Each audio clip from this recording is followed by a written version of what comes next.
So hello my dear friends, I am Ghanshyam Bhardwaj. Welcome to your channel simple study mathematics. So guys आज देखते हैं differentiation. सो देखिए guys, differentiation actual में क्या होती है, आज हम उसको डिस्कस करेंगे। हैशटैग सीरीज आपको इसकी देखने को मिलेगी। सो ध्यान से देखिएगा इस पूरी सीरीज को। अगर मैं दावा देता हूं आप पूरा डिफरेंशिएशन, बिल्कुल हम पूरा डिफरेंशिएशन आप सीख जाओगे। बिल्कुल जीरो से मैं स्टार्ट करना चाहूँगा। सो गाइज शुरू से इसको एंड तक देखिएगा। Thank you so much for watching this. So देखिए डिफरेंशिएशन क्या है मेरे दोस्त। Differentiation meaning, differentiation is the process which apply on the dependent variable. देखिए डिपेंडेंट वेरिएबल, इंडिपेंडेंट वेरिएबल, ये जो टर्मिनोलॉजी है उसको भी हम ध्यान से समझेंगे। आप बस वीडियो को, मेरे दोस्त मैं क्या कह रहा था, डिपेंडेंट वेरिएबल जो होता है उसमें रेट ऑफ चेंज होना, इसमें इसका मतलब the rate of change of dependent variable. Second point क्या है, the rate of change of dependent variable with respect to independent variable. तो मेरे दोस्त इसका मतलब है कि डिपेंडेंट वेरिएबल जो भी होगा उसके रेट में चेंज आना, उसके रेट में चेंज आना with respect to independent variable. देखिए एक्चुअल में क्या होता है वो हम ही आगे समझेंगे, सिर्फ आप अभी इसकी थ्योरी को देखिए। That's called a derivative. देखिए डिफरेंशिएशन क्या है, differentiation is a process which apply on the dependent variable. और डिफरेंशिएशन का एक सिंपल सा मीनिंग ये भी है, मैं आपको बता दूं। Differentiation meaning to find out the derivative. Derivative actual में क्या है, the rate of change, the rate of change of dependent variable with respect to independent variable. लिख लीजिए मेरे दोस्त, इस लाइन को लिख लीजिए। That's a more crucial line for all जो पढ़ रहे हैं इस कॉन्सेप्ट को। देखिए डिपेंडेंट और इंडिपेंडेंट वेरिएबल को मैंने दो एग्जांपल्स लिए हैं, उनके थ्रू समझाना चाहूंगा एक्चुअल में क्या होता है। देखिए डिपेंडेंट वेरिएबल क्या होता है कि हमने फूड और एनर्जी लिए हैं। देखिए आपकी बॉडी को एनर्जी गेन करने के लिए ऑब्वियसली क्या लेना पड़ेगा, फूड लेना पड़ेगा। तो फूड एक इंडिपेंडेंट वेरिएबल है, एनर्जी एक डिपेंडेंट वेरिएबल है, क्योंकि एनर्जी को गेन करने के लिए, एनर्जी को गेन करने के लिए फूड की जरूरत होती है। तो energy is a dependent on food. So energy is a dependent variable and the food is a independent variable. क्योंकि इन फूड को तो किसी की जरूरत नहीं है, भाई मेरे को तुम लोगे तो मैं तुम्हें एनर्जी दूंगा, अगर तुम मेरे को नहीं लोगे तो मैं तुम्हें एनर्जी क्यों दूं। सो जितना ज्यादा आप फूड लोगे उतना ज्यादा आप में एनर्जी आएगी, जितना कम फूड लोगे उतना कम एनर्जी आएगी ऑब्वियसली। सेकंड एग्जांपल हम देख लेते हैं मेरे दोस्त, सेकंड एग्जांपल देख लेते हैं टाइम और डिस्टेंस का। ये बहुत ही अच्छा एग्जांपल है। अगर आप इसको देखो तो हर कोई जो लेक्चरर और प्रोफेसर्स और जो है टीचर्स हमको यही एग्जांपल देते हैं टाइम और डिस्टेंस का। तो आप भी इस एग्जांपल को देख लीजिए। देखिए डिस्टेंस एक्चुअल में क्या है, distance is a depend on time, क्योंकि टाइम किसी का पाबंद नहीं होता मेरे दोस्त। Time is independent, always independent. बहुत रेयर केस मिलेगा आपको जो टाइम डिपेंडेंट हो सके। Time is never depend on all, किसी पर भी टाइम डिपेंड नहीं होता। Time is independent. So time और डिस्टेंस का हमने यहाँ पर मेजरमेंट लिया है। सपोज कीजिए आप अपने घर से कहीं 2-3 किलोमीटर की दूरी पर बैठे हो और अपनी बाइक लेकर आप बैठे हो। तो मीनिंग आप अपने घर पर जब जाते हो तो मान लीजिए आपकी जो स्पीड है वो मान लीजिए 100 मीटर पर सेकंड की स्पीड से आप जो है अपनी जो है बाइक को जो है चला रहे हो। तो आपने क्या करना है, 2 किलोमीटर ट्रेवल करना है। तो आपका जो 100 मीटर पर सेकंड की बाइक की स्पीड का चलना, मीनिंग ये क्या दिखाता है, एक रेट ऑफ चेंज दिखाता है। और इसी तरीके का रेट ऑफ चेंज हम इसमें पढ़ते हैं मेरे दोस्त। रेट ऑफ चेंज दो तरीके के होते हैं, instantaneous rate of change and the average rate of change. So पहले तो इसका समझिए कि डिस्टेंस को मैंने x लेट कर लिया, टाइम को मैंने t लेट कर लिया। तो इसको मैं dx/dt कह दे रहा हूं। क्यों? क्योंकि टाइम जो है, डिस्टेंस चेंज हो रहा है टाइम के रेस्पेक्ट में। जैसे जैसे टाइम बढ़ेगा वैसे वैसे डिस्टेंस कवर होता जाएगा। मीनिंग आप समझ रहे हो ना, कि मान लीजिए अभी आप 2 सेकंड पहले कहीं और थे, अभी 2 सेकंड पहले अब कहीं और हैं। तो मीनिंग टाइम के अकॉर्डिंग जो है डिस्टेंस कवर हो रहा है। तो इसका मतलब क्या है कि टाइम के रेस्पेक्ट में चेंज हो रहा है distance. Meaning sorry, distance is change with respect to time because distance is a dependent variable and the time is a independent variable. obviously distance तो change होगा ही, क्योंकि वो depend करता है time पर। so time के according वो change हो रहा है। लेकिन देखिए दो तरीके से change हो सकता है। Wow, peacock sound. सो देखिए रेट ऑफ चेंज दो तरीके के होते हैं मेरे दोस्त। Instantaneous rate of change, the average rate of change. देखिए जो डिफरेंशिएशन में हम एग्जैक्टली पढ़ते हैं वो इंस्टेंटेनियस रेट ऑफ चेंज पढ़ते हैं। इसके लिए मैंने एक एग्जांपल लिया है, बहुत ही अच्छा एग्जांपल है, इसको आप देख लीजिए। देखिए मान लीजिए आप अपने घर से 1000 मीटर की दूरी पर बैठे हो और आप कोई आपके पास कोई व्हीकल नहीं है, कोई कार नहीं, कोई बाइक नहीं, कुछ नहीं है। सो आप आए हो वैसे ही घूमने के लिए और आप बैठे हो। आपको अचानक से पता चला यार आज तो मैच है इंडिया और पाकिस्तान का। सो आपने क्या किया, आपने वहीं से पैदल चलना स्टार्ट किया और आपको पता चला कि ज़्यादा देर नहीं है, मैच स्टार्ट होने वाला है। तो आपने क्या किया कि आपने भागना चालू किया, वहाँ से रनिंग चालू किया, आपने रनिंग स्टार्ट कर दी। तो आप फर्स्ट टाइम जब भाग रहे थे तो आपकी स्पीड जो थी 6 मीटर पर सेकेंड थी। आफ्टर दैट आप जब भागे तो आपको फैटिग, एक तरीके से टायर्ड फील हुआ, मीनिंग आपको थकावट महसूस हुई। तो आपकी जो रेस, जो रनिंग हो गई, जो स्पीड हो गई चलने की, वो क्या होगी 2 मीटर पर सेकेंड। ऑब्वियसली आप जब थक जाओगे, ऑब्वियसली आपकी जो है स्पीड जो है कम हो जाएगी। आफ्टर दैट आपको पता चला यार सिर्फ 2 मिनट बाकी है मैच स्टार्ट होने में, तो भागना पड़ेगा। तो आपने क्या किया, भागना चालू किया। यस, मेरे को चलना है और मेरे को स्टार्टिंग से मैच देखना है। तो आपने क्या किया, अपनी स्पीड को 8 मीटर पर सेकेंड कर दिया। सो ये क्या दिखाता है मेरे दोस्त कि आपकी जो स्पीड हर मोमेंट पर चेंज हो रही है, ये एक इंस्टेंटेनियस रेट ऑफ चेंज से चेंज हो रही है। मीनिंग आपके हर मोमेंट पर स्पीड सेम नहीं है। तो this is called the instantaneous rate of change. इस तरीके का चेंज आपको देखने को मिले तो वो एक इंस्टेंटेनियस रेट ऑफ चेंज आपको दिखता है। अब देखिए दूसरी साइड आता है एवरेज रेट ऑफ चेंज। देखिए average rate of change, obviously आपने एवरेज से ही अपने माइंड में एक इंटेंशन क्रिएट कर ली होगी, एवरेज जो होता है वही। तो देखिए मान लीजिए आप अपने घर से 1000 मीटर की दूरी पर बैठे हो और आपको पता चला कि यार 200 सेकंड में मैं अपने घर पहुंच जाऊंगा, मीनिंग 200 सेकंड में मैं अपने घर पहुंच जाऊंगा। तो इसका मतलब मेरे को एवरेज एक तरीके से मैं निकालूं तो मेरे को 5 मीटर पर सेकंड की स्पीड से चलना पड़ेगा। मीनिंग 1 सेकंड में मैं 5 मीटर चल लूँ, इस तरीके से मेरा एक एवरेज निकल जाएगा। तो इसका मतलब क्या है कि आप एवरेज रेट ऑफ चेंज को इस तरीके से निकाल सकते हो। मीनिंग क्या है कि हर एक सेकंड में आपको 5 मीटर चलना पड़ेगा, अगले हर एक सेकंड में आपको 5 मीटर चलना पड़ेगा।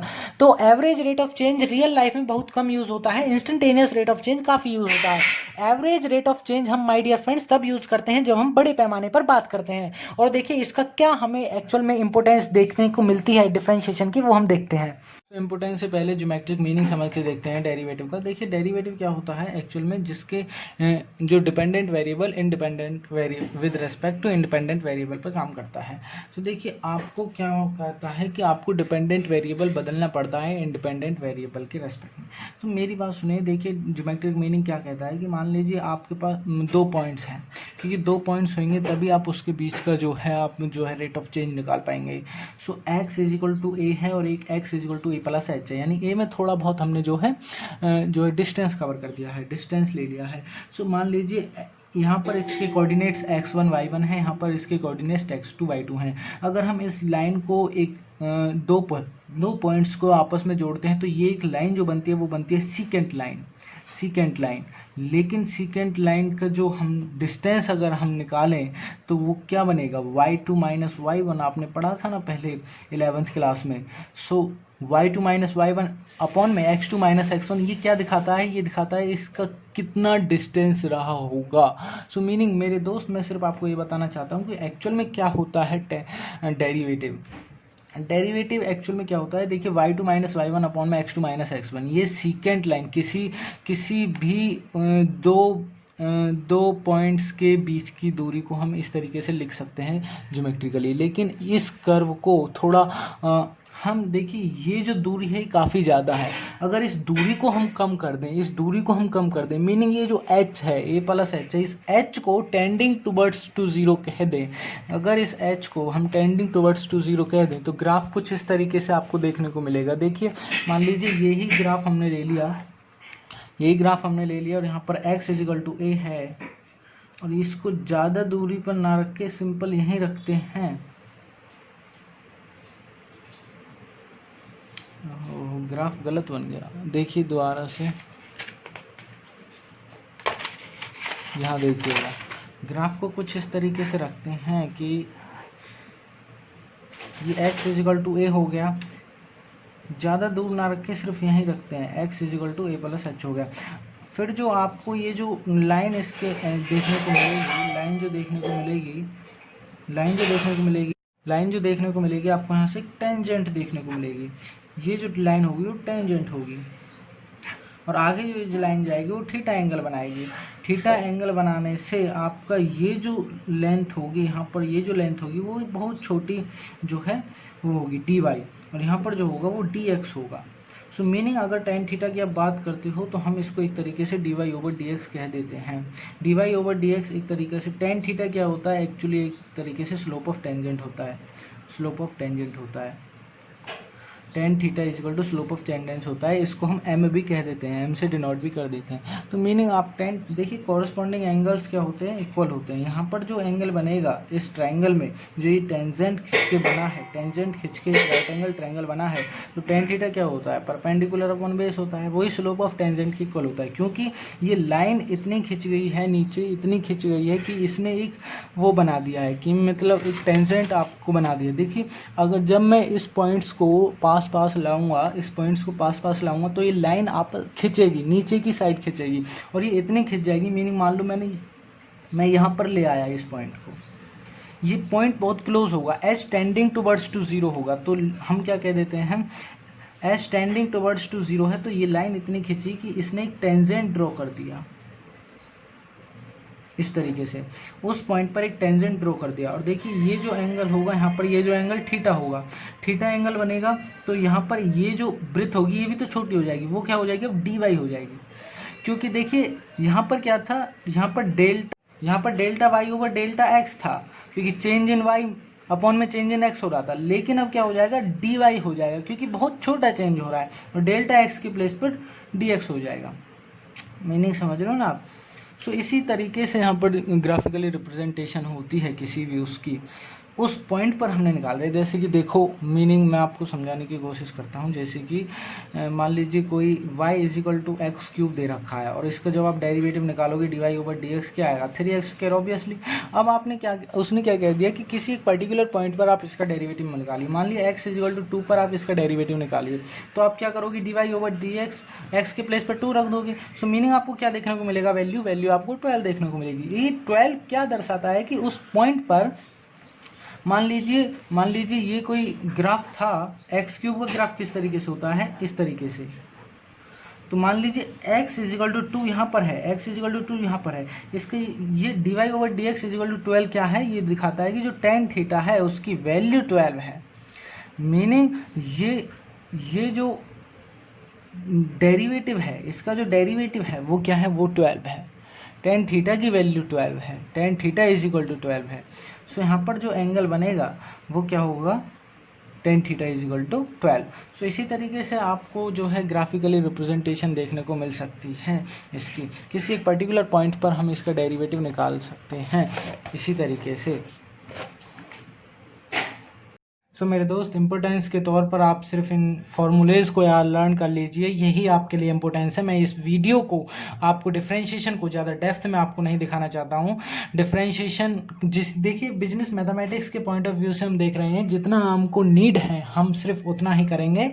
देखिए एक्चुअल में क्या होता है, डिफरेंशिएशन में काफ़ी कुछ है, बताने के लिए काफ़ी कुछ है। उसकी वीडियोस में अलग से देखिए मैक्सिमा मिनिमा है, अप्रॉक्सीमेट वैल्यू है, रेट ऑफ चेंज के काफ़ी क्वेश्चंस हैं, उसको हम क्वेश्चंस वाइज क्वेश्चंस डिस्कस करेंगे। देखिए इंपोर्टेंस के तौर पे तो अभी तो यही हैं, तो मेरे दोस्त इनको डिस्कस कर लीजिए। ये फॉर्मूलेज आपको टिप्सों पे लर्न होनी चाहिए। अगर ये फॉर्मूलेज आपको लर्न नहीं है तो कहीं ना कहीं आप डिफरेंशिएशन में मार खा सकते हैं। जब हम हैशटैग सीरीज़ करेंगे तो कहीं ना कहीं ये फॉर्मूलेज हर जगह आपको, हर प्लेस पर आपको ये फॉर्मूलेज देखने पड़ेंगे। देखिए यहाँ पर क्या है, यहाँ पर ये जो है मल्टीप्लिकेशन रूल है, ये जो है डिवाइड रूल है, ये जो है देखिए कांस्टेंट टर्म का जब आप डिफरेंशिएट करते हो तो जीरो मिलता है। ए की पावर एक्स मीनिंग कांस्टेंट की पावर में यदि कोई फंक्शन है तो उसका अगर डिफरेंशिएट करते हो तो आपको ये मिलता है। एक्चुअल में ए की पावर एक्स को आप लॉगरिथम से भी निकाल सकते हो, हालांकि ये यहाँ पर ए की पावर एक्स दिखता है, जैसे 2 की पावर x दिखता है तो आप उसको क्या लिख सकते हैं, log 2 की power x। So simple as that आप इसको इस तरीके से लिख सकते हैं। e की पावर x का डिफरेंशिएशन कुछ नहीं होता, एक्सपोनेंशियल फंक्शन कभी नहीं बदलता, e की पावर x का e की पावर x होता है। बस फर्क यहाँ पड़ता है कि x जो पावर में है अगर वो किसी और फंक्शन में है तो दोबारा उसका डिफरेंशिएट होगा, क्योंकि वो डिस्ट्रैक्शन क्रिएट करता है। एक्चुअली देखिए मान लीजिए साइन x का जब आप डिफरेंशिएट करते हो तो साइन x का cos x होता है, लेकिन मान लीजिए यहाँ पर साइन 2x होता और साइन 2x का जब आप डिफरेंशिएट करते तो cos 2x आता। तो मेरे दोस्त उस 2x का दोबारा से होता, उस एंगल का दोबारा से होता, क्यों, क्योंकि वो डिस्ट्रैक्शन क्रिएट करता। हम तब तक उसका डिफरेंशिएट करते हैं जब तक 1 का नहीं हो जाता, जब तक खुद उस फंक्शन का नहीं हो जाता जिसके रेस्पेक्ट में आप डिफरेंशिएट कर रहे हैं। अगर यहाँ साइन 2x होता तो साइन 2x का करा आपने cos 2x, और उस 2x का आप दोबारा से करोगे तो 2, और उस x का करोगे तो 1। तो तब तक हम डिफरेंशिएट करते हैं जब तक उसके फंक्शन का खुद का नहीं हो जाता जिसके रेस्पेक्ट में वो चल रहा है। तो मेरे दोस्त, ये फंक्शन, ये जो फॉर्मूलेज हैं आपको टिप्सों पर लर्न होने चाहिए। तो thank you so much for watching this video. इसकी डेप्थ में हम आपको सारा कुछ इंटायरली जो भी बनता है डिफरेंशिएशन में, वो सारा कुछ हम आपको बताएंगे नेक्स्ट फर्दर वीडियोज़ में। Thank you.